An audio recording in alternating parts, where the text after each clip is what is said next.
शिवाय।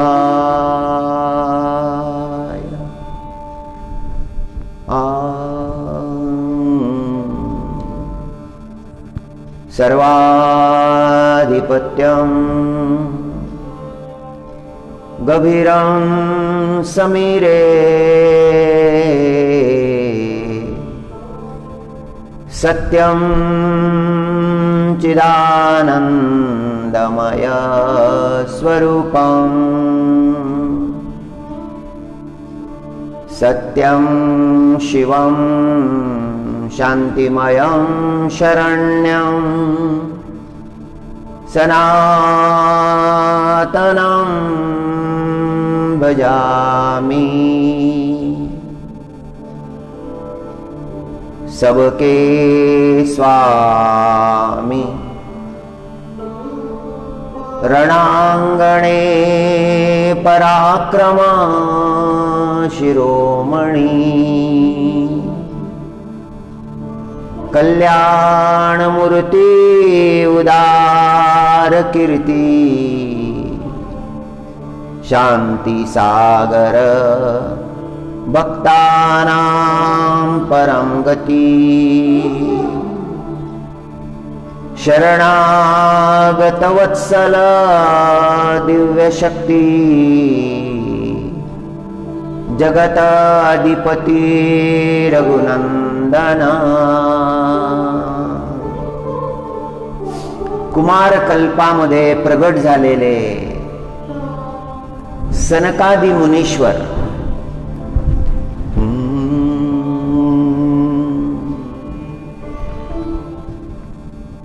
सनकादि संहिता आहे। त्या सनकादि संहितेमध्ये रामप्रभूच्या सुंदरतेचं वर्णन सनकादि मुनीश्वरांनी केलं आहे।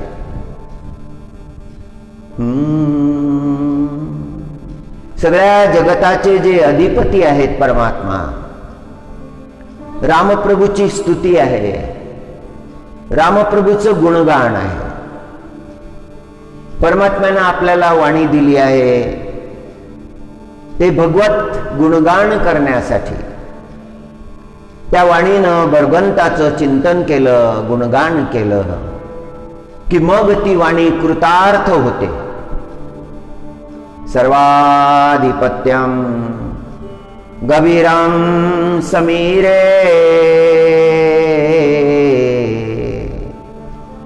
सत्यं चिदानन्दमय स्वरूपं सत्यं शिवं शान्तिमयं शरण्यं सनातनं भजामि। सनकादि मुनीश्वरांचं चित्त परम शुद्ध आहे। कुठल्याही दोषांचा स्पर्श त्यांच्या अंतःकरणाला कधीच झाला नाही। जगत वंदनीय आहेत, ऋषी मुनींना वंदनीय आहे। शास्त्रामध्ये वर्णन आलेलं आहे की जेव्हा सनकादि मुनीश्वर चालत असत तर त्यांच्या पुढे 1 योजन पर्यंत दिव्य प्रकाश चालत असे। दिव्य सुगंधाची अनुभूती ऋषीमुनींना येत असे, एवढा त्यांचा प्रभाव होता। परमहंस धर्माचा प्रचार करण्यासाठी जगामध्ये ते अवतरित झाले होते। त्यांच्या इच्छेनं अखंड भ्रमण करीत होते। त्यांच्या वाणीमध्ये सतत गायन चाललेलं असायचं। हरी शरणं हरी शरणं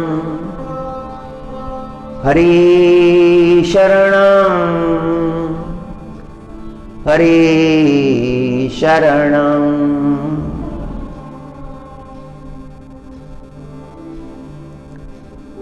सबके स्वामी रणांगणे पराक्रम शिरोमणि। ब्रह्मा जी के भी स्वामी है, शिव जी के भी स्वामी है, देवादिदेव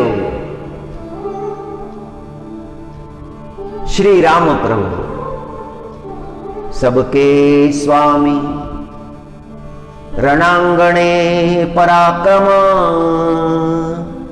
शिरोमणि। उनके जैसा पराक्रम कौन कर सकता है?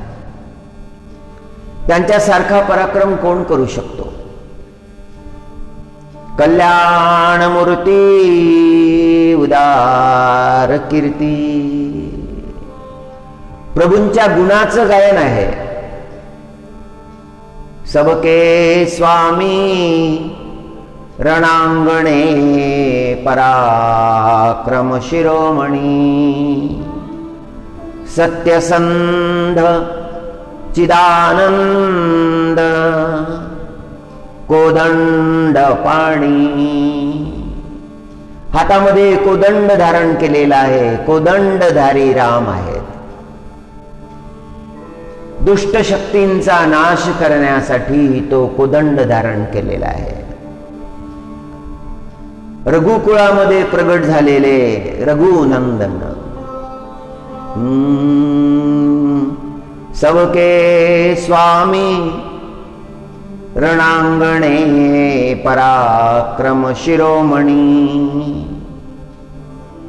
सत्यसंध चिदानंद कोदंड पाणी रघुनंदन। हे राम हे राम हे राम हे राम हे राम राघव रघुनंदन। हे राम राघव रघुनंदन। सगळ्यांचं कल्याण करणारे आहेत। कल्याण मूर्ती उदार कीर्ती। फार दिव्य चरित्र केलं। मनुष्यानं त्या चरित्राचं अनुसरण करावं। रामप्रभू जसं वागले तसं वागावं। ते वागायला सोपं आहे, अनुसरण करायला सोपं आहे। जो जो त्या चरित्राचं अनुसरण करेल जगामध्ये तो वंदनीय होऊन जाईल।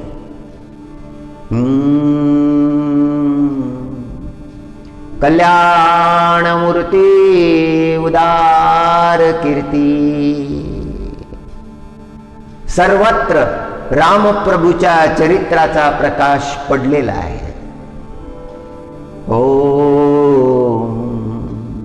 शांतीचे तर समुद्र आहे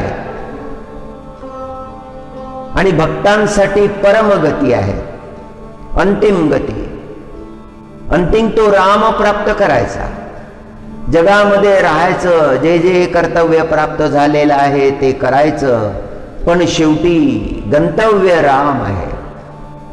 रामप्रभूची प्राप्ती करायची। शांती सागर भक्तानां परमगती।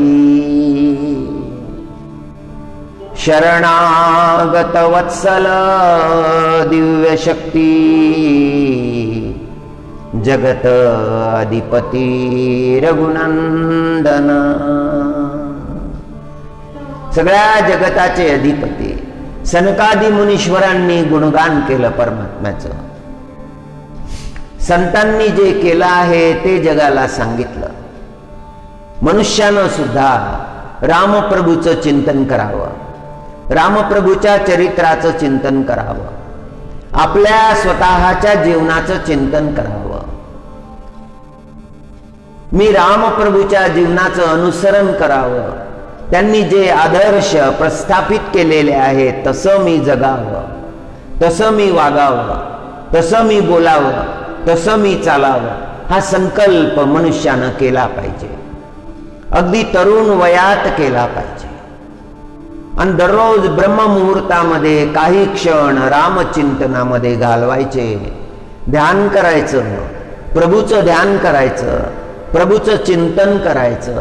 1 महिना 30 दिवस करून पाहावं आणि मग आरशामध्ये स्वतःचं प्रतिबिंब पाहावं. असं दिसेल की अंतःकरणामध्ये सात्विक भाव निर्माण झालेला आहे, चेहरा उजळून निघालेला आहे.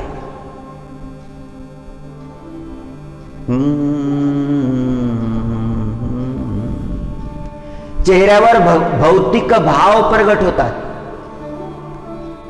ज्या प्रकारचं मनुष्याचं चिंतन असतं त्या प्रकारचे भाव मुखमंडलावर प्रगट होतात. पण परमात्म्याचं चिंतन केलं की मग त्याच मुखमंडलावर दिव्य भाव दिसायला लागतात, शांतीचे भाव दिसायला लागतात. परमात्म्याचं जो अनुसरण करतो त्यांच्या जीवनामध्ये हा आनंद आहे. रामप्रभूनं अवतार धारण केला, अनेकाचा उद्धार केला.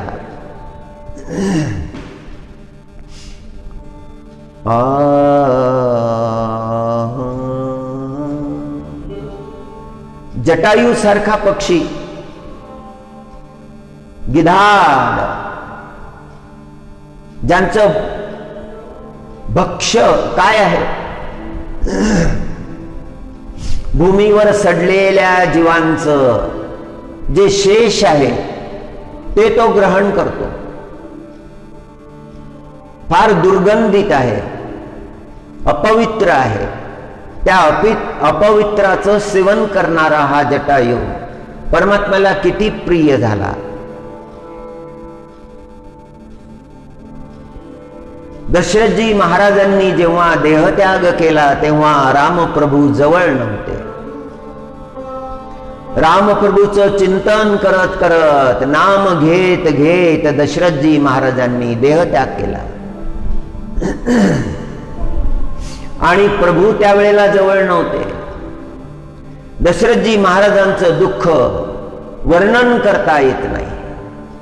पण जटायूनं जेव्हा प्राण सोडले त्या जटायूच्या प्रसंगामध्ये रामप्रभू हजर होते. त्या जटायूची मान आपल्या मांडीवर ठेवली, त्या जटायूला परम गती दिली.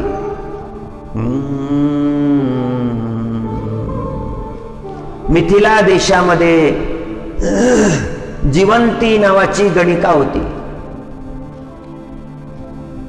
जीवन काही बरोबर नव्हतं, जीवन विकृत झालं होतं, पाप मार्गाला लागलेली होती. किती पाप केले याचा काही हिशोब नाही. आचरण फार दूषित होतं, सगळे तिरस्कारानं पाहत होते. जीवंतीला हे माहीत होतं की सगळ्या मिथिलेमध्ये आपण तिरस्काराचे पात्र आहोत. कोणी नाव सुद्धा घ्यायला धजत नव्हतं. अपवित्र, अमंगल सगळे म्हणत होते. पापी, दुराचारी, व्यभिचारी अशा प्रकारचे लोक जीवंतीकडे येत असत. गणिका होती.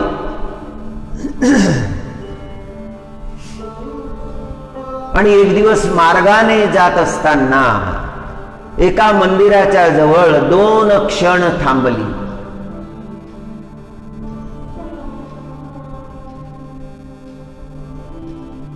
मंदिरामध्ये एक स्वामीजी महाराज प्रवचन करत होते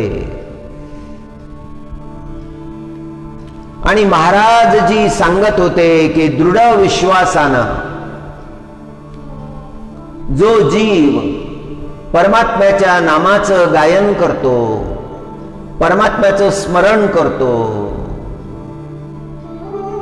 तो या भवसागरातून तरून जातो. मग तो कितीही भयंकर पापी असो. हे शब्द ऐकले जीवंतीनं हे शब्द तिच्या मनामध्ये राहिले. रात्रंदिवस त्याचं चिंतन करायला लागली. आपल्या जीवनाचा विचार करायला लागली.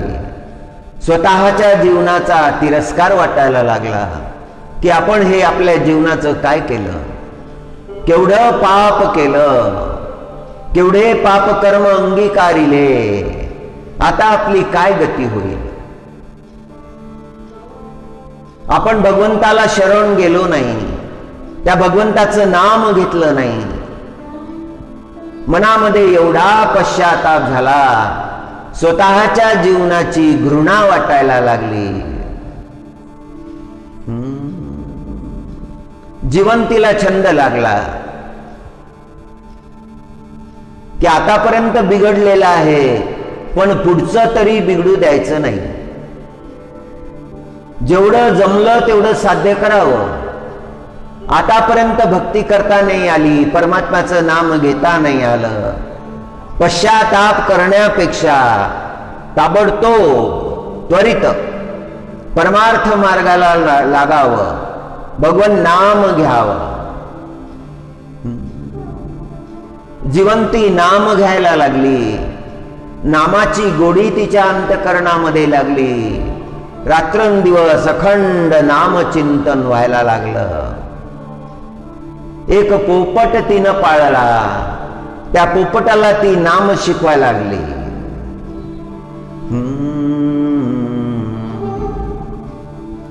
राम सीताराम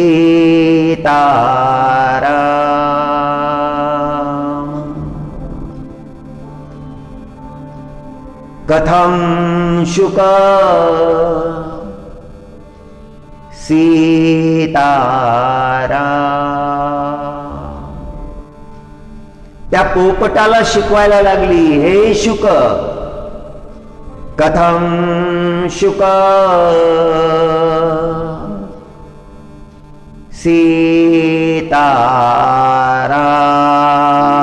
सीताराम.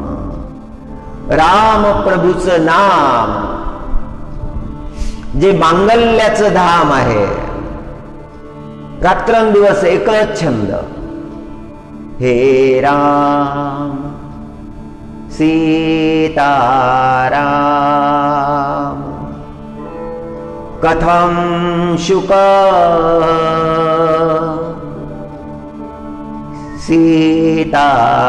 सीताराम. आणि तो शुक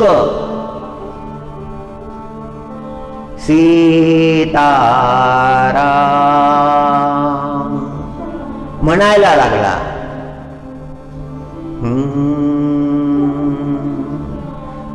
आणि त्या शुकाला शिकवत असताना अंतिम क्षण आला, जीवनाचा अंतिम क्षण.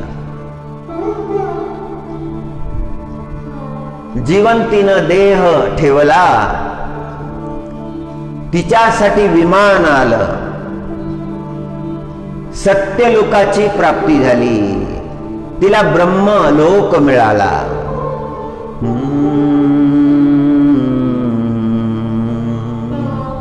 हरी हरी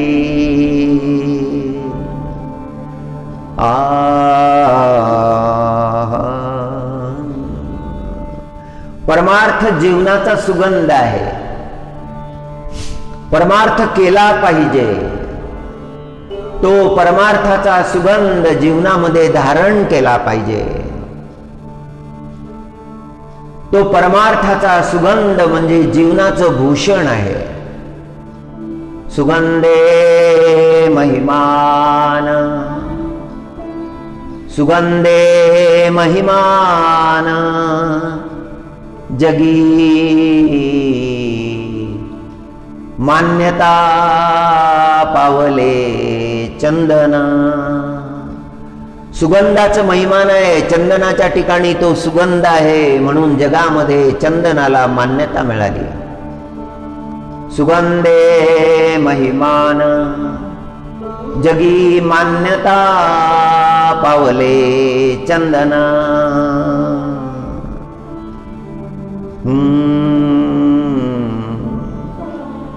चालतीये हंसाचे प्रगटे गुण,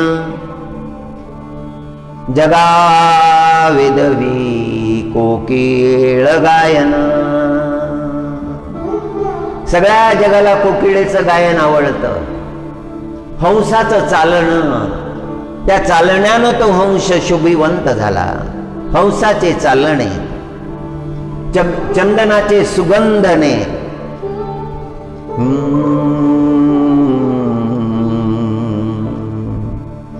हरी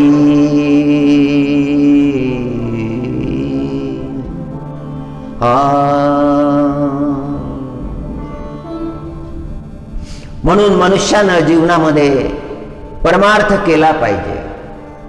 कोकिळेला मान्यता प्राप्त झाली कारण गायन मधुर आहे. मधुर गायन ऐकावंसं वाटतं. जो ऐकतो तो सुखावतो, त्याला शांती मिळायला लागते.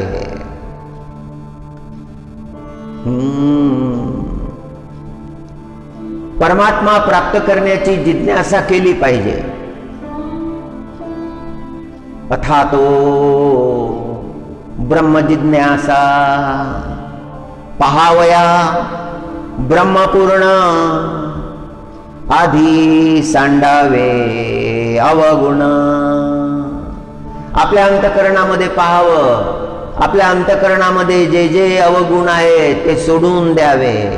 आपले आपल्याला कळतात. आपले अवगुण आपल्याला माहीत असतात. जिवंती रडली होती, ढसढसा रडली होती. आपल्या अवगुणांचा विचार केला होता. वाईट संगतीमध्ये जीवन बिघडलं होतं. जीवनाचं सूत्र बिघडलं. जिवंतीच्या जीवनामध्ये काही दुश्चरित्र अशा महिला आल्या होत्या तरुण अवस्थेमध्ये, आणि त्यांच्या संगतीमध्ये जिवंतीचं जीवनही बिघडलं. बिघडायला काही वेळ लागत नाही, घडायला वेळ लागतो. घडायला जन्म लागतो,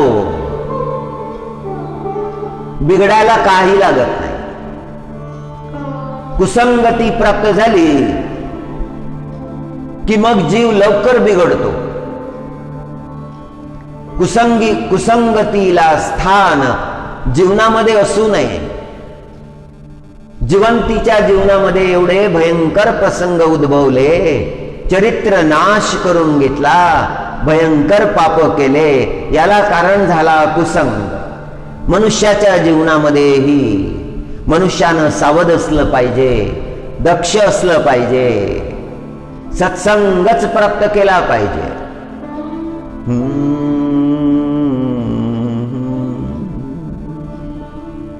पहावया ब्रह्मपूर्ण, आधी सांडावे अवगुण. परमात्मा प्राप्त करायचा आहे, ब्रह्मज्ञानाची प्राप्ती करायची आहे. मग अवगुण सांडले पाहिजेत. आपल्या अंतःकरणामध्ये शोधावं. हा अवगुण आहे. असत्य भाषणाचा अवगुण आहे, निंदा करण्याचा अवगुण आहे, दुसऱ्याचं नुकसान करण्याची भावना आहे, कोणाचं काही कल्याण झालं तर आनंद होत नाही, हाही अवगुणच आहे. अनंत प्रकारचे अवगुण ठाण मांडून अंतःकरणात बसलेले आहेत. ते अवगुण काही केल्या जात नाही. ते वेळोवेळी प्रगट होत असतात. त्याची प्रखरता मनाला दुःख देत असते. हे जात का नाहीत? यांनी गेलं पाहिजे. ते खरोखर गेले पाहिजे हा संकल्प करायचा. ते सोडून द्यायचे, त्यांच्याकडे परत फिरायचं नाही. मग ते आपोआपच जातील. सद्गुण धारण केले की मग अवगुण राहत नाही. जसा दीप आणल्यानंतर अंधार राहत नाही, अंधार निघून जातो. दीपाचं येणं आणि अंधकाराचं जाणं.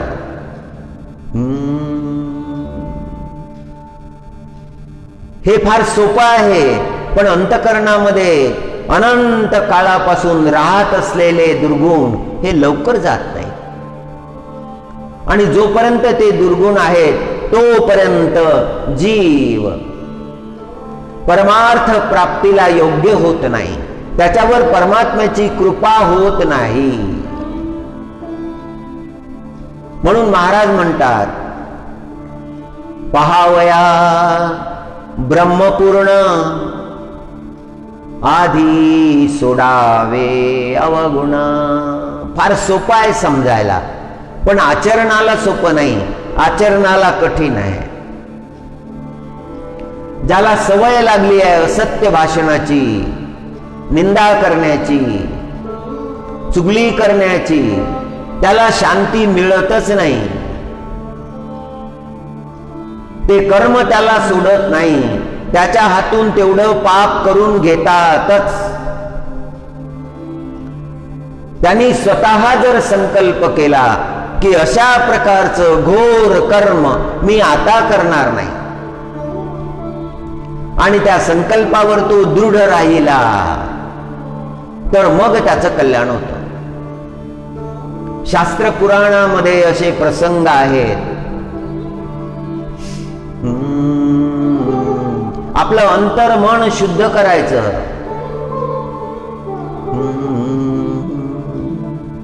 हरी हरी पांडुरंगा देई संत संग, पांडुरंगा देई संत संग. मग दुःख उदंड,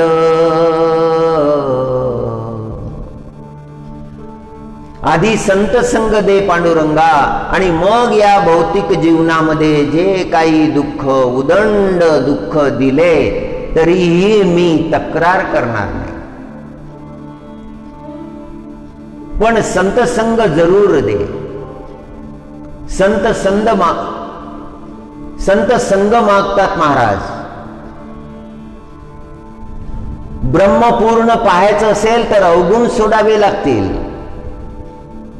पहावया ब्रह्मपूर्ण, आधी सोडावे अवगुण. शुद्ध करो निया अंतर्मन, हरी भजावे. आपलं अंतकरण, अंतर्मन शुद्ध करावं. मनाचं मन, त्या मनाचंही मन ते शुद्ध झालं पाहिजे. त्या दृष्टीची दृष्टी शुद्ध झाली पाहिजे. त्या श्रवणाचं श्रवण शुद्ध झालं पाहिजे. जसा राजहंस असतो, पाण्यामध्ये दूध मिश्रण केलेलं आहे, राजहंसानं चोच त्या पाण्यामध्ये टाकली आणि त्यातलं दूध तेवढं काढून घेतलं आणि पाणी सोडून दिलं. सार निवडलं. मनुष्यानं जीवनामध्ये सार निवडलं पाहिजे. व्यर्थ लोकांच्या संगतीमध्ये जीवनाचा नाश आहे. कदा न घडो कुसंग.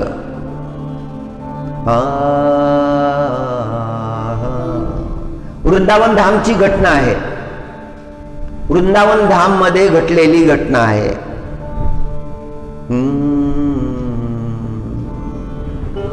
मार्गाने एक संत चालले होते आणि त्यांना पाहून लोक हात जोडत होते.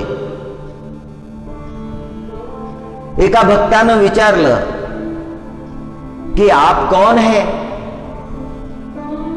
आणि लोकांनी उत्तर दिलं, आप जज महाराज है. जज महाराज? हाँ, जज महाराज. ये कभी जज थे, अभी वृंदावन में निवास करते हैं. सभी इनको जज महाराज कहते हैं. किसी से बातचीत नहीं करते.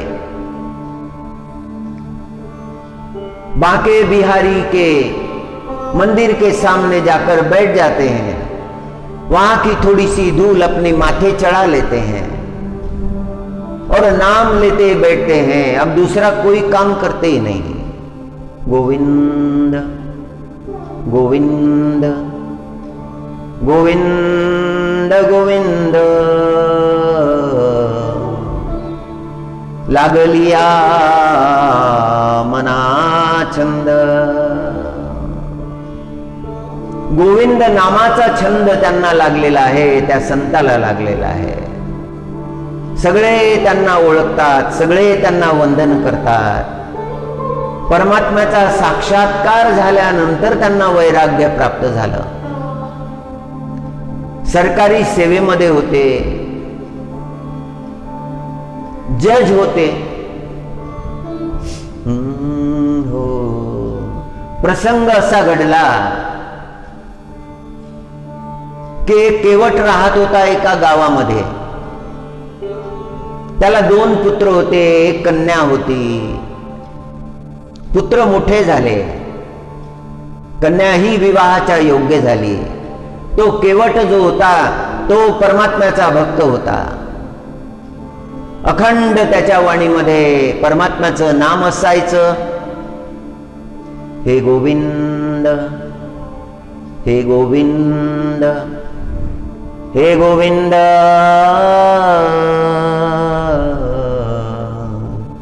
हे गोविंद.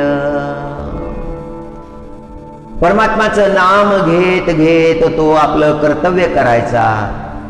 आपल्या संततीला त्यांनी योग्य संस्कार दिले.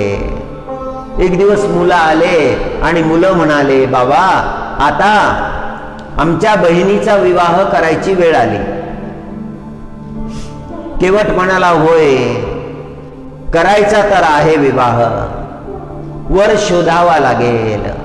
आणि त्यांना एक सुयोग्य वर त्यांच्या अपेक्षेप्रमाणे मिळाला. विवाह निश्चित झाला. विवाह चांगल्या प्रकारे झाला पाहिजे एवढी अट वरपक्षाकडील मंडळींची होती. घरामध्ये धन नाही.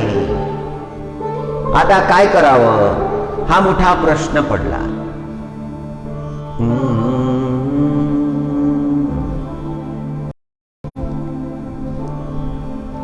एका महाजनाकडे गेले.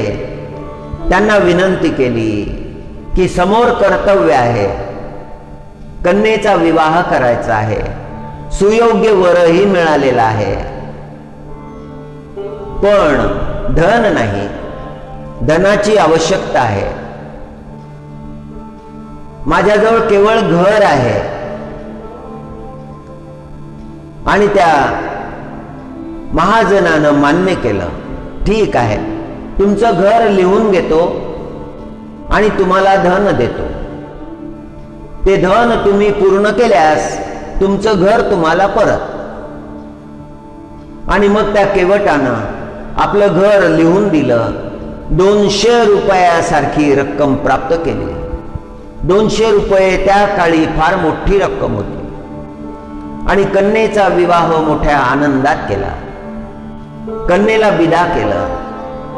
आणि मग तो पुत्रांना म्हणाला, केवट, की आता आपण धनार्जन केलं पाहिजे.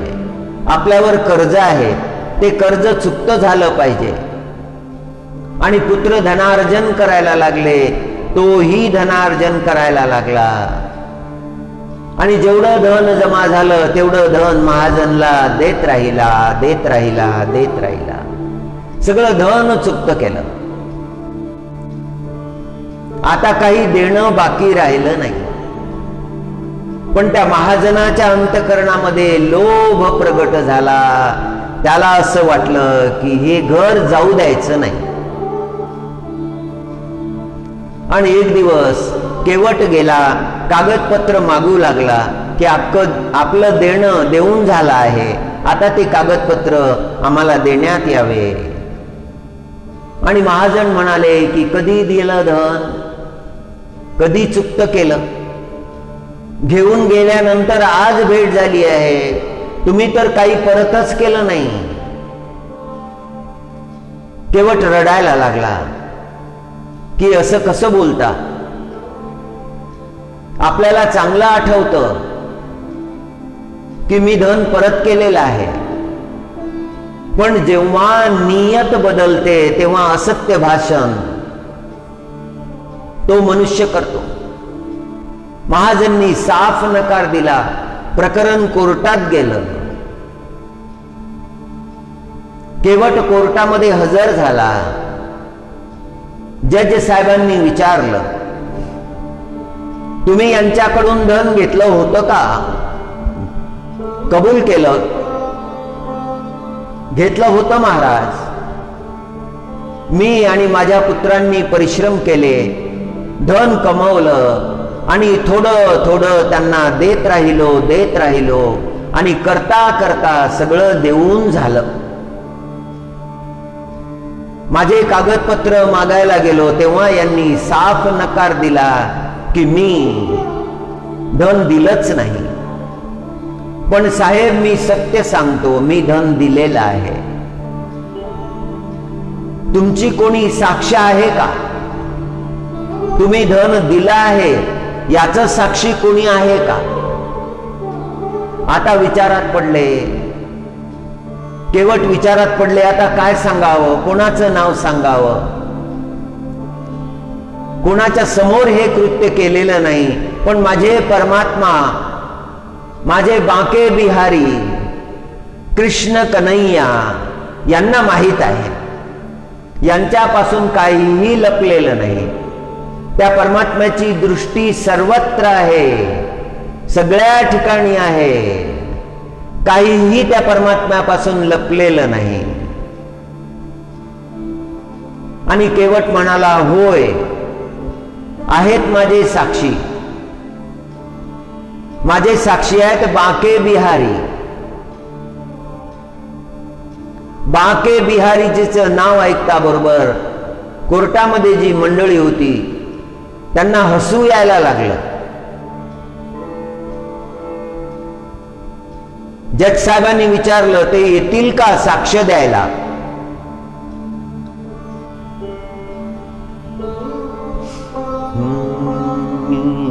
केवटाने उत्तर दिलं, येतील, आपण बोलवा. ते राहतात कुठे? केवटनं उत्तर दिलं, सर्वत्र राहतात, सगळ्याच ठिकाणी राहतात. पण त्यांचा पत्ता काय? त्यांना समन्स पाठवायचा आहे. तो कुठे पाठवायचा?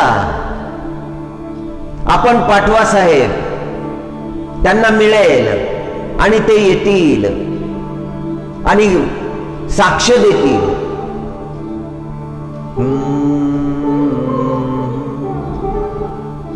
समन्स पाठविला. शोधायला लागले, बांके बिहारी, बांके बिहारी. मंदिराच्या जवळ गेले ते कर्मचारी, विचारायला लागले. लोकांनी सांगितलं, बांके बिहारी नाम का कोई आदमी नहीं है, ये परमात्मा है, कृष्ण कन्हैया. आणि तो समज, ते पत्र भिंतीला चिकटवून दिलं त्या चपराशाने. तो दिवस उजाडला ज्या दिवशी साक्ष होती. जज साहेबांनी विचारलं, कुठे आहेत तुमचे साक्षीदार? आणि केवटानं विनंती केली हात जोडून, महाराज आपण आज्ञा करा, पुकारा होऊ द्या. आणि पुकारा झाला, बांके बिहारी हाजीर हो.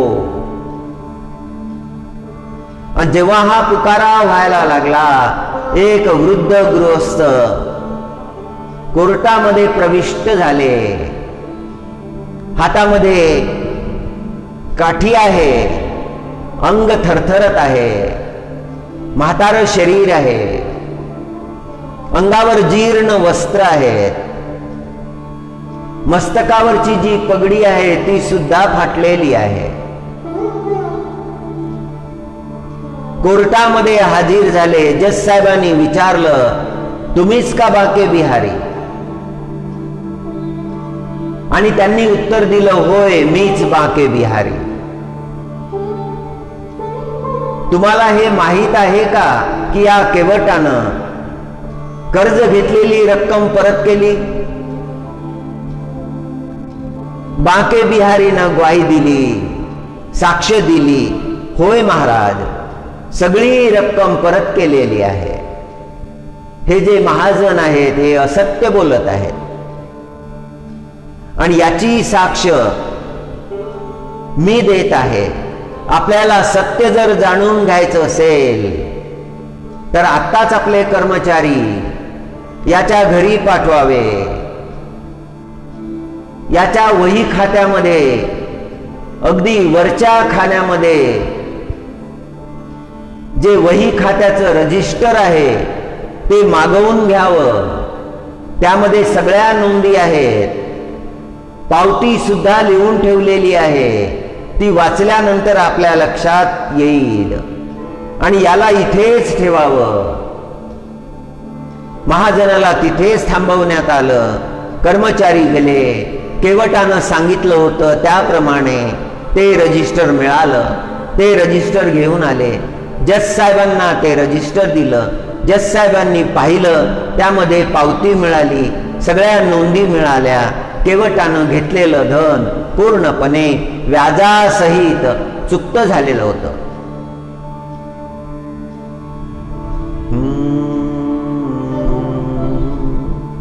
जज साहेबांनी निर्णय दिला.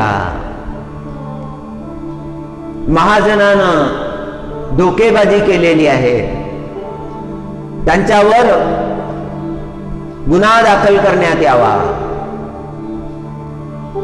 जज साहेब आपल्या कक्षामध्ये निघून गेले. केवट कर्जमुक्त झाला होता. जज साहेब विचार करायला लागले. केवटाला बोलावून घेतलं.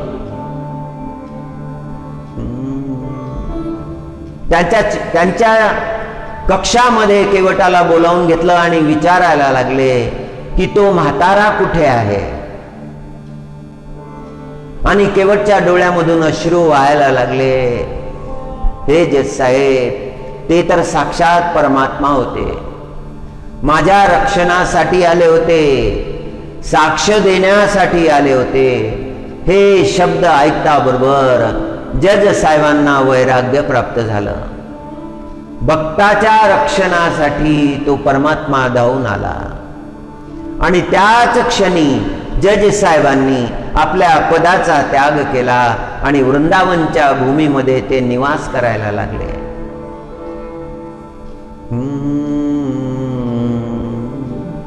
हे गोविंद, हे गोविंद, हे गोविंद. अवगुण सोडल्याशिवाय परमात्म्याची प्राप्ती नाही आणि अवगुण सोडल्याशिवाय चित्ताची शुद्धता नाही. चित्ताची शुद्धता झाली, अंतकरण पवित्र झालं आणि मग त्या परमात्म्याचं नाम घेतलं तर मग मनुष्याला जीवनामध्ये पात्रता प्राप्त होते.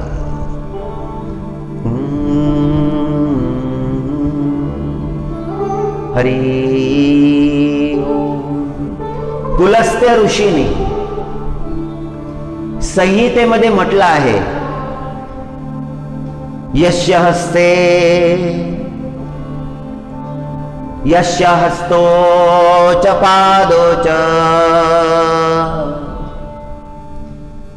मनश्चैव सुसंयतम्. ज्याच्या जीवनामध्ये संयम आहे, ज्याचे हात आणि पाय हे सुद्धा सत्कर्मामध्ये लागलेले आहेत, ज्याचा संयम ढळत नाही, त्या संयमीला जगामध्ये सर्वत्र जय मिळते. ब्रह्मभगवानचे मानसपुत्र पुलस्त्य ऋषी फार सुंदर उपदेश केला आहे.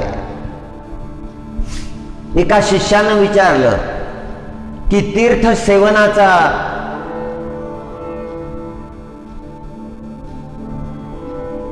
महत्पुण्य कोणाला प्राप्त होतं.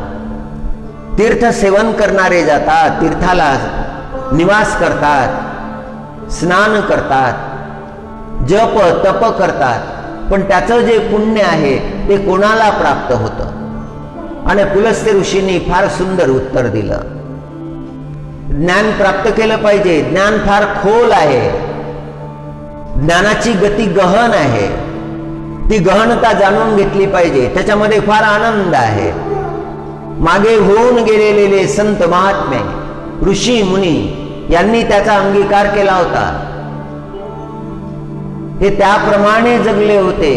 ज्याप्रमाणे ते जगले तेच त्यांनी उपदेशामध्ये सांगितलं. पुलस्त्य ऋषीने उपदेश केला की संयम हा फार श्रेष्ठ आहे.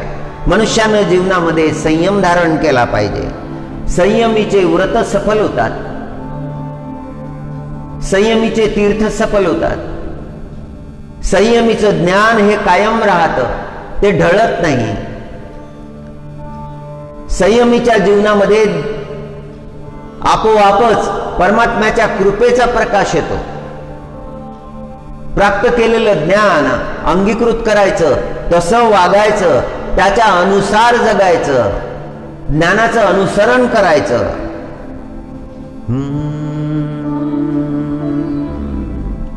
संयम प्राप्त केला पाहिजे, जाणून घेतला पाहिजे, साध्य केला पाहिजे.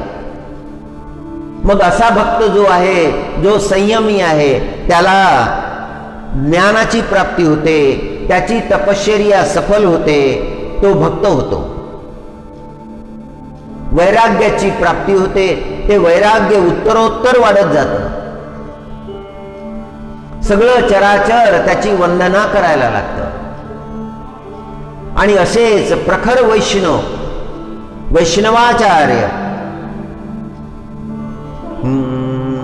जगद्गुरु रामानुजाचार्य होऊन गेले, ज्यांनी जगाला नारायण भक्तीचा मार्ग दाखविला. हरी हरी. भक्ती कशी करावी, अनन्य भक्ती कशी करावी, हे शास्त्र ज्यांनी जगाला दिलं. दक्षिणेमध्ये त्यांचं प्राकट्य आहे. ज्यांनी अखंड व्यंकटेश्वर भगवानचं चिंतन केलं, रामप्रभूचं चिंतन केलं. रामानुज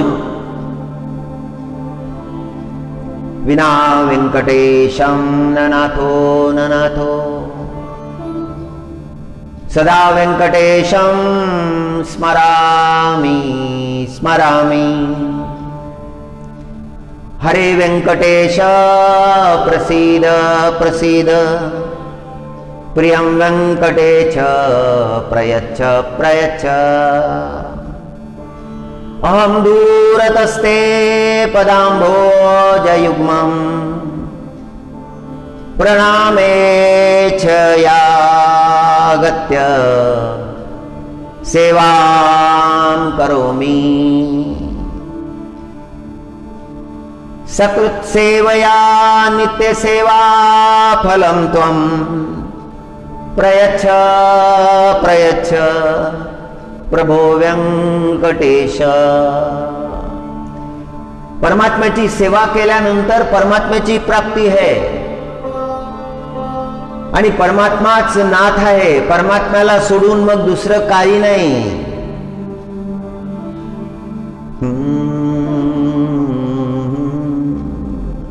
सदा त्या व्यंकटेशाचं स्मरण करायचं आहे.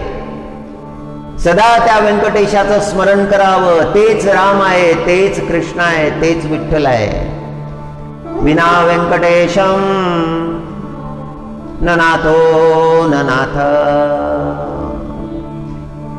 माझं कोणी नाही. परमात्मा तुझ्याशिवाय माझं कोणी नाही. पांडुरंगा सदा व्यंकटेशं स्मरामि स्मरामि. हरे व्यंकटेश प्रसीद प्रसीद. माझ्यावर कृपा करा प्रभू. तुमचं नाम घेण्यासाठी सुद्धा तुमची कृपा पाहिजे. तुमच्या कृपेविना तुमचं नामही घेता येत नाही.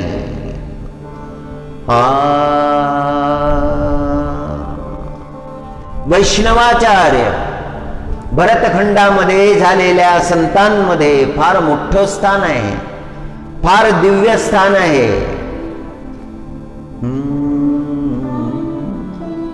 हरी. हे श्रीमन्नारायण. प्रार्थना केली. श्री रामानुजाचार्यांनी केलेली प्रार्थना अद्भुत आहे, फार सुंदर आहे. संस्कृतामध्ये आहे. हे श्रीमन्नारायण, हे वैकुंठनाथ, हे अपार करुणासागर,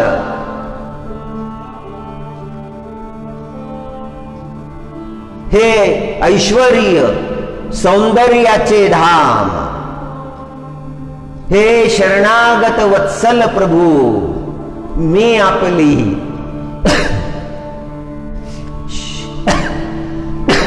शरण ग्रहण करतो. प्रार्थना फार मोठी आहे, फार सुंदर आहे, संस्कृतातली रचना आहे, वैदिक पद्धतीची रचना आहे, अनुष्टुप छंदामध्ये नाही, वैदिक पद्धतीने जशा श्रुती आहेत वेदांच्या त्या प्रकारची रचना आहे. त्यातल्या एका चरणाचा भावार्थ थोडा निवडला. ते प्रत्यक्ष पाहिलं पाहिजे, ते पाहूनच सांगितलं पाहिजे. त्यांनी जो भाव प्रगट केलेला आहे तो भाव सांगण्यामध्ये आलेला पाहिजे. पदरचं काही सांगायचं नाही. सगळं तिथे जे प्रकाशित आहे तेच सांगावं, तेच बोलावं, त्यातच कल्याण आहे. आपली बुद्धी तर उथळ आहे, त्या उथळ बुद्धीमध्ये शास्त्राचे तत्व टिकत नाही. पुन्हा पुन्हा पाहावे लागतात, पुन्हा पुन्हा शोधावे लागतात, समजून घ्यावे लागतात. प्रत्येक वेळेला ते नवीन नवीन नवीन वाटायला लागतात.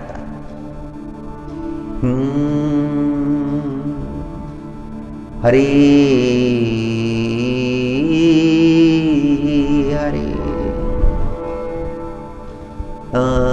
हे राम हे राघव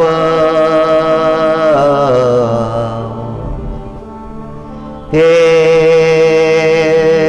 रघुनंदन हे राम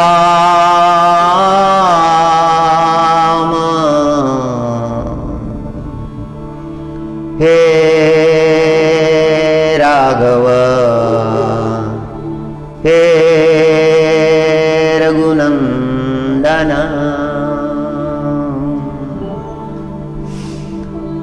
भुवो भरावतारकम्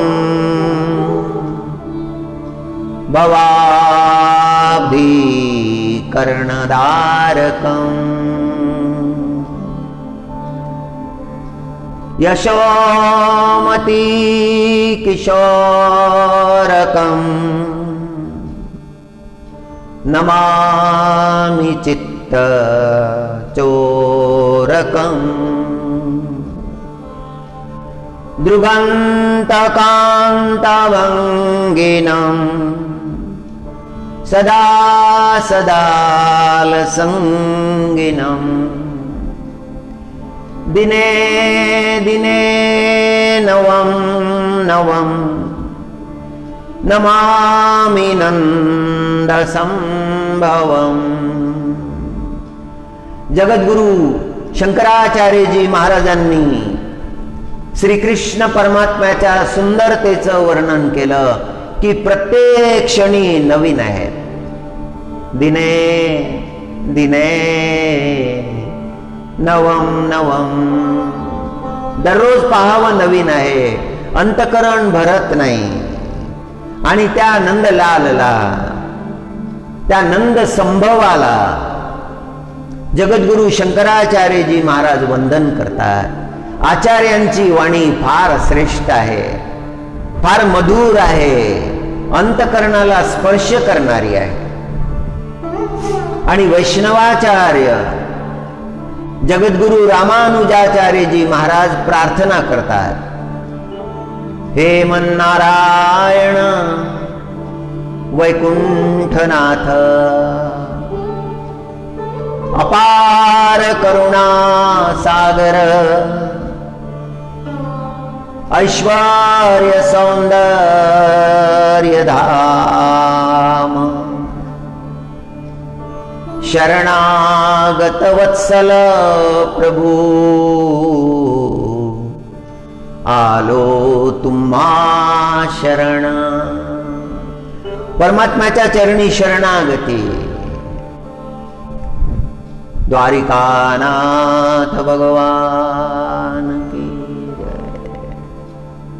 द्वारिकेतला प्रसंग अचानक आठवला. द्वारिकेमध्ये श्रीमद भागवताची कथा होती आणि या वेळेला महाद्वाराच्या जवळ जाऊन आम्ही बसायचो.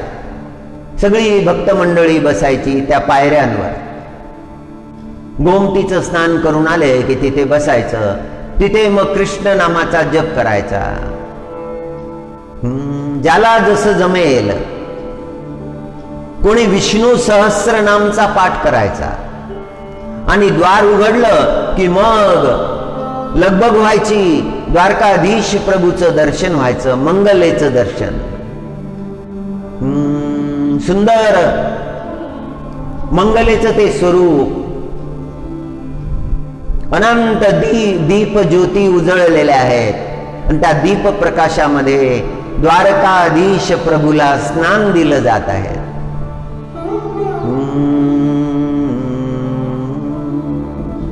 भक्ताच्या अंतःकरणातला भाव फार दिव्य आहे. तो भाव जाणून घेतला पाहिजे. तो भाव जगला पाहिजे. तो भाव फार महत्वाचा आहे. भावेविना भक्ती नाही करतायत. हे श्रीमन्नारायण, हे वैकुंठनाथ, हे करुणासागर, ऐश्वर्य सौंदर्याचे धाम, शरणागत वत्सल प्रभू, मी आलो तुम्हा शरण.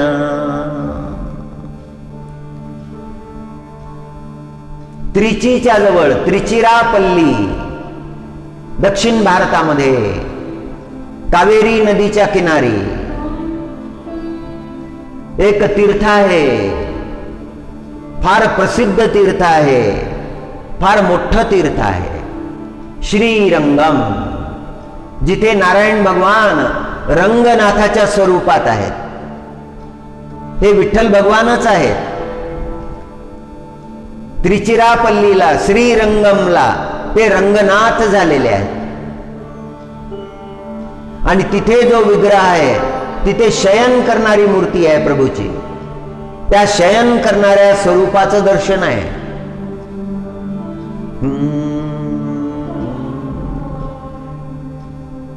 त्या श्रीरंगम पासून जवळच असलेल्या तिरुकुंदूर नावाच्या ठिकाणी जगद्गुरु रामानुजाचार्यांचा जन्म झाला. पित्याचं नाव होतं केशव भट्ट.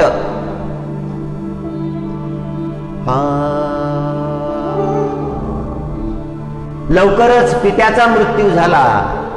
मातेचा मृत्यू झाला. विपदानंतर विपदा येत गेल्या. पण रामानुजाचं जे दिव्य चरित्र होतं ते लखलखायला लागलं. बालकाचे माता पिता निघून गेलेले आहेत. बालकाच्या जीवनामध्ये अपार दुःख आहे. पण त्या दुःखाची पर्वा न करता रंगनाथ भगवानचा ध्यास लागलेला आहे.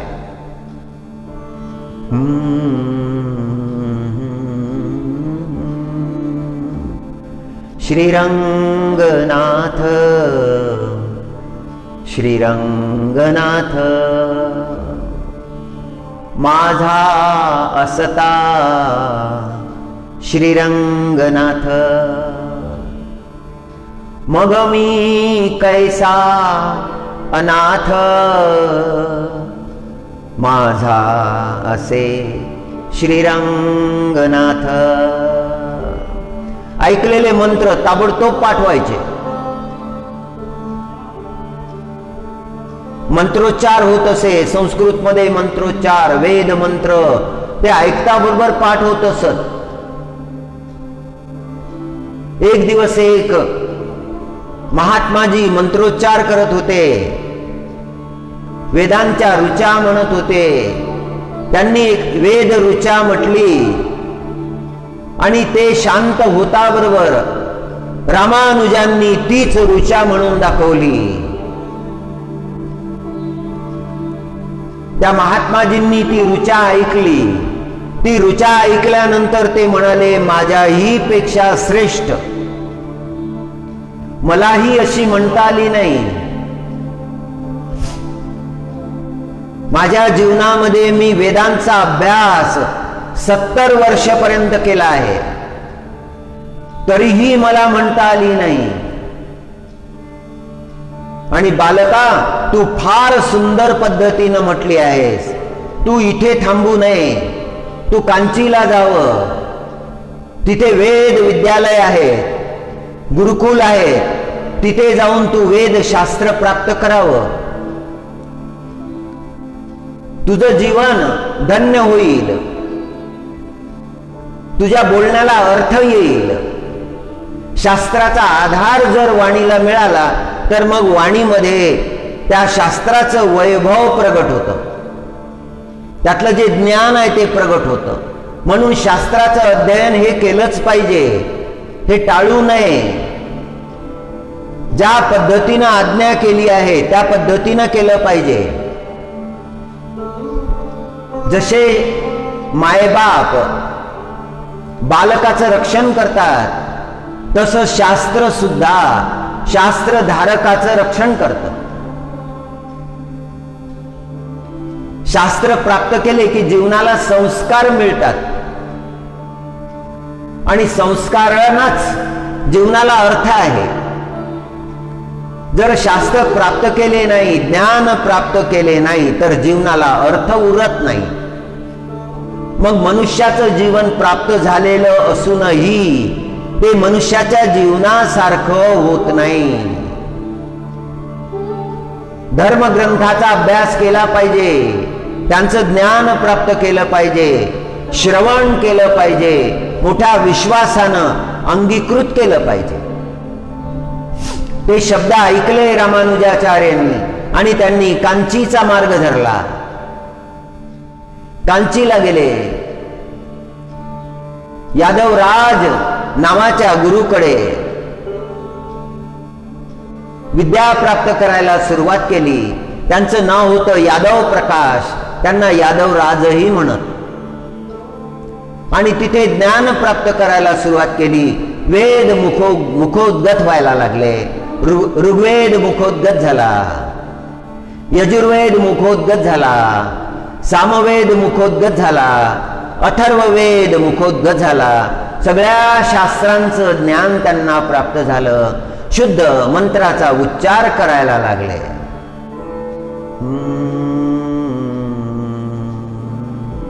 त्यांच्या वाणीतून जशी सरस्वती बोलायला लागली, वाग्देवीची कृपा त्यांच्यावर झाली.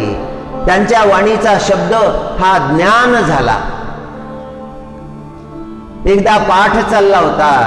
गुरु महाराज यादव प्रकाशजी मंत्राचा उच्चार करत होते, त्याचा मंत्र चुकला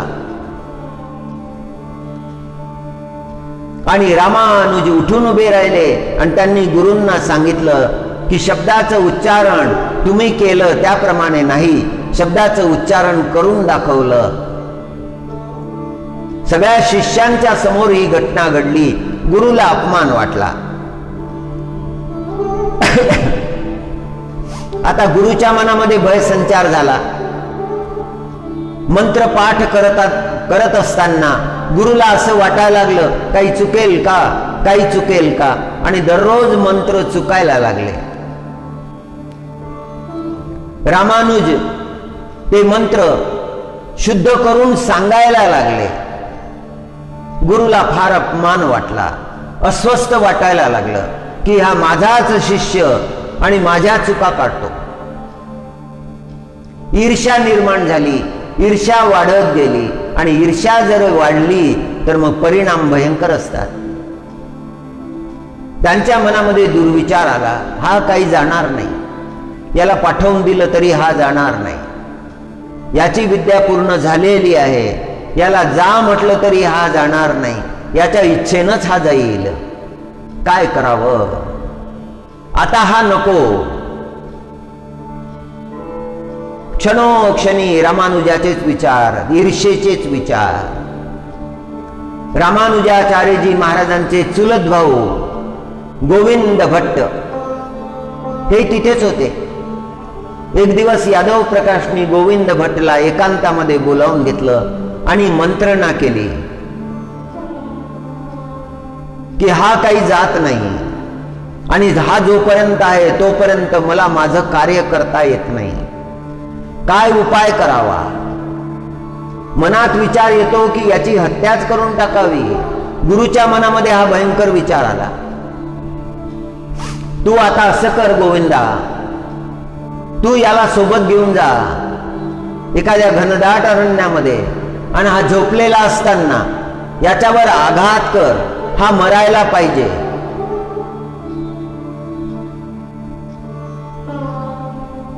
आणि ज्याप्रमाणे त्या गुरुनं आदेश केले होते त्याप्रमाणे गोविंदानं आचरण केलं. घायाळ रामानुजाला एका दरीमध्ये टाकून दिलं आणि या विश्वासानं तो निघून गेला की रामानुज मरून पडलेले आहेत, दरीमध्ये पक्षी श्वापद त्यांना खाऊन टाकतील, अशी त्याची भावना होती.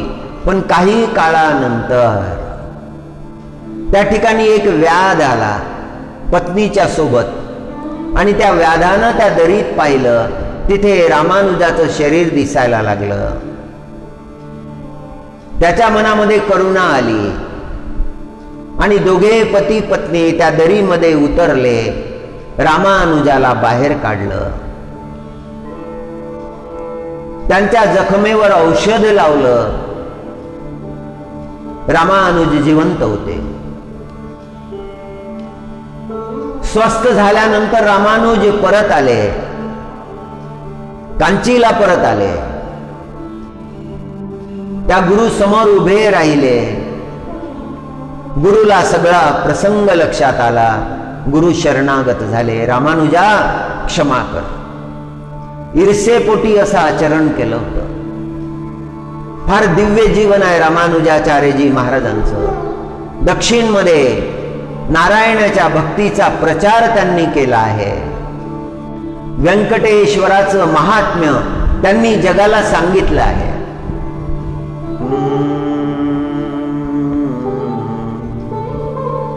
हरी हरी.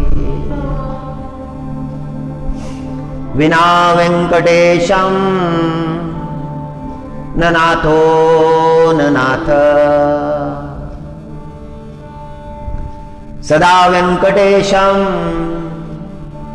स्मरामि स्मरामि. हरे वेंकटेश प्रसीद प्रसीद. प्रियं वेंकटेश प्रयच्छ प्रयच्छ. अहं दूरतस्ते पदाम्भोजयुग्म प्रणामेच्छयागत्य सेवां करोमि.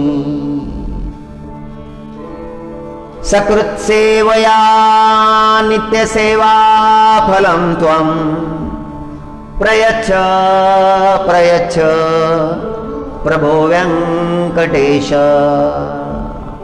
हे व्यंकटेश्वरा, माझ्यावर कृपा करा. हे जीवन तुमच्या सेवेमध्ये लागलं पाहिजे. माझ्याकडे पहा. प्रयच्छ. परमात्म्याने आपल्याकडे पाहिलं की मग आपल्या जीवनावर त्याची कृपा झाली, त्याची दृष्टी आपल्यावर पडली की आपलं कल्याण झालं, आपले सगळे प्रयत्न सुफळ झाले. रामानुजाचार्यांनी जगाला भक्तीचा मार्ग दाखवला.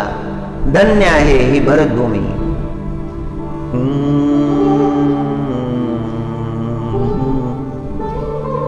दिव्य संत या भूमीमध्ये झाले. मारण्याचा प्रयत्न केला होता गुरुना, पण प्रभूला रक्षण करायचं होतं ना, नारायणाला रक्षण करायचं होतं. हा जाको राखे साईया मार सके ना कोय. बाल न बाका करी सके, जो जग बैरी होय। जाको राखे साइया, मार सके ना कोय। बाल ना बाका करी सके, जो जग बैरी हो।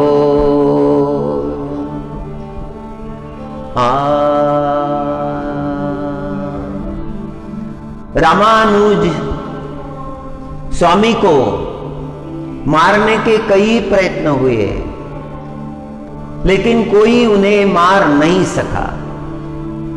प्रभु का कार्य उनके हाथों से करवाना था। हर प्रसंग में प्रभु ने उनका रक्षण किया। जिसको परमात्मा रक्षित करते हैं उन्हें कौन मार सकता है।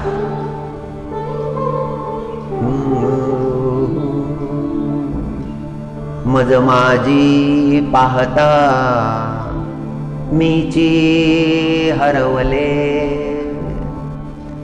मज माझी पाहता मीची हरवले।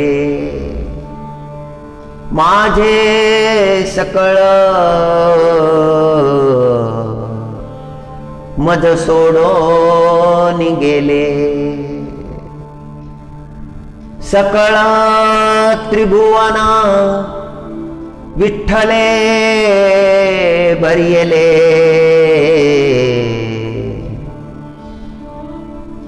आता कोठे जाओगे माये, मज माझी पाहता मीची हरवले। माझे सकळ मज सोडोनिया गेले, सकळ त्रिभुवन विठ्ठले भरियले। आता कोठे जाईन गे माय। गोपीचा भाव आहे, देह भाव गेलेला आहे। परमात्मा स्वरूपामध्ये, परमात्म्याच्या नामसंकीर्तनामध्ये, परमात्म्याच्या ध्यानामध्ये भक्त कसा एकाग्र झालेला आहे, त्या अवस्थेचं वर्णन आहे। आम्हाला आमच्या आईनं एका पावसाळी रात्री हा प्रसंग सांगितला होता। पावसाळ्याचे दिवस होते, धो-धो पाऊस पडत होता, झडी लागलेली होती। खेडेगावातल्या एका त्या छोट्याशा कुटीमध्ये कंदिलाच्या मिणमिणत्या प्रकाशामध्ये आई आम्हाला हा प्रसंग सांगत होती। रात्रीच्या वेळेला आई गायन करत असे। आमचं वय त्यावेळेला 10 वर्षाचं असेल। आई गायन करत असे। आईजवळ एक मालिका होती आणि त्या मालिकेमध्ये जे अभंग, ज्या गवळणी होत्या, त्या गवळणींचं गायन करत असे। श्रवण भरपूर केलं होतं जीवनामध्ये। कीर्तन, प्रवचन, पोथी हे अखंड नित्य श्रवण होतं। कीर्तनामधून जे जे प्राप्त झालं त्याचं चिंतन करीत असे। एकदा एक गोपी भावाचा प्रसंग होता। आम्हाला आकलन होत नव्हतं त्यावेळेला, तेवढी बुद्धी नव्हती। पण एक गवळण म्हटली, गायन केलं त्या गवळणीचं आणि मग त्या गवळणीतल्या एका प्रसंगाचं निरूपण केलं की एक आंधळी गवळण होती जी मार्ग विसरली होती। यमुनेच्या किनारी असलेल्या घनदाट अरण्यामध्ये ती भटकली होती। सगळ्या गवळणी निघून गेलेल्या होत्या। रात्र होती आणि ती व्याकुळ झालेली गवळण परमात्म्याचं स्मरण करत होती। की हे परमात्मा, मी आंधळी आहे, मला दिसत नाही, पण तुम्हाला डोळे आहेत. मी तुम्हाला पाहू शकत नाही, पण तुम्ही मला पाहू शकता. आणि ती परमात्म्याला आळवायला लागली, हाक मारायला लागली.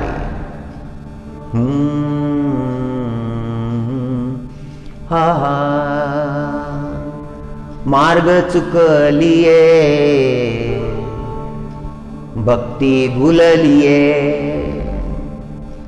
मार्ग चुकलिये, भक्ती भूललिये, संसारी भटकलिये, तारी कोण आता, आता मला कोण तारणार आहे.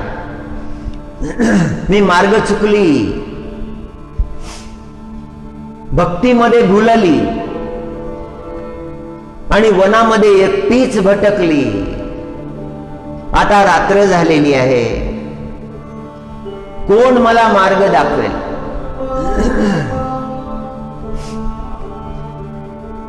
तिच्या अंतःकरणातला भाव परमात्म्यानं ऐकला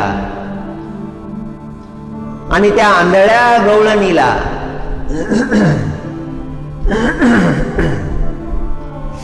आधार देण्यासाठी साक्षात ते परमात्मा प्रगट झाले.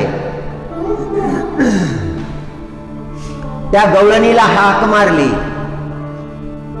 घरी जायचं आहे का.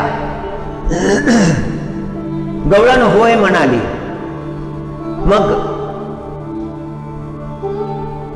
धरा माझा हात. गवळण हात फिरवायला लागली. परमात्म्याचा हात काही हातामध्ये येत नव्हता.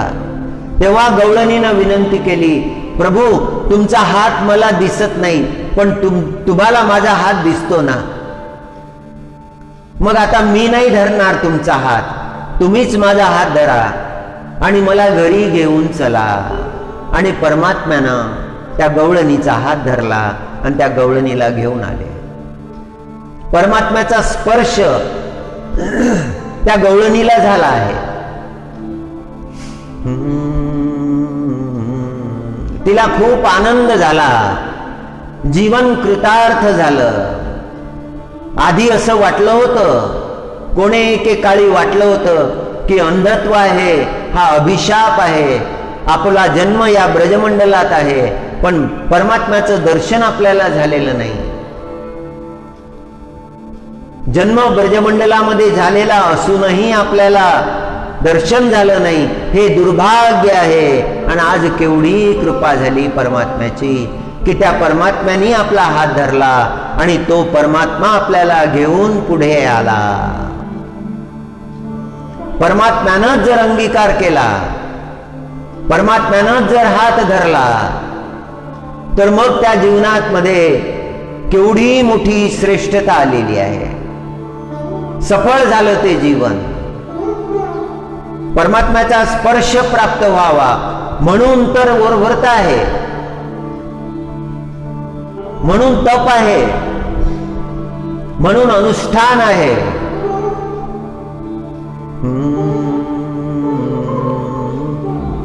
सगळं त्या परमात्म्यासाठी करायचं आहे, तो परमात्मा प्राप्त करायचा आहे. जेही रहीम तन मन दियो, जही रहीम तन मन दियो. रहीम जी महाराज कहते हैं कि जिन्होंने तन मन दिया है, जही रहीमा तन मन दियो, कियो हिये बिच भान, तासो सुख दुख कहन की रही बात अब कौन. रहीम जी महाराज का भाव बड़ा सुंदर है कि जिनको परमात्मा ने स्पर्श कर लिया है, जिनके हृदय में परमात्मा आ गए, जिनको परमात्मा का स्पर्श हुआ है, उसके जीवन में सुख दुख कहने की कौन सी आवश्यकता रही। अब तो परमानंद की प्राप्ति हुई है, परमात्मा का अनुग्रह हुआ है।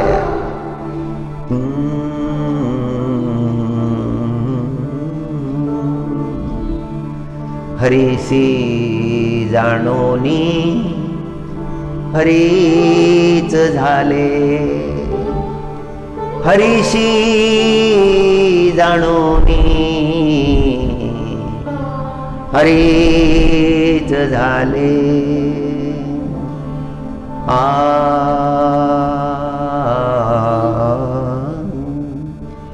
अज्ञानिना मया दोषान शेषान, अज्ञानिना मया दोषान शेषान विहितान हरे।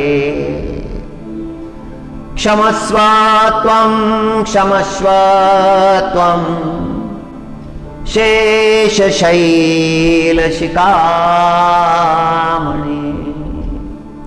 मेरे अपराधों को क्षमा करो प्रभु, हे नाथ मेरे अपराधों को क्षमा करो, मुझ पर कृपा करो प्रभु।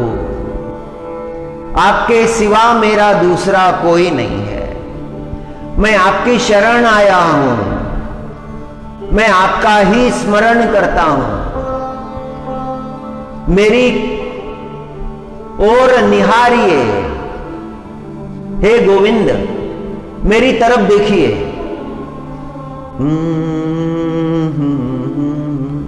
विना वेंकटेशम न नाथो न नाथ, सदा वेंकटेशम स्मरामि स्मरामि। हरे वेंकटेश प्रसीद प्रसीद। प्रियं वेंकटेश प्रयच्छ प्रयच्छ, प्रियं वेंकटेश प्रयच्छ प्रयच्छ। हरि पांडुरंगा हरि पांडुरंगा हरि पांडुरंगा हरि पांडुरंगा हरि पांडुरंगा हरि पांडुरंगा हरि पांडुरंगा हरि पांडुरंगा। ओम नमो नारायणाय, ओम नमो नारायणाय।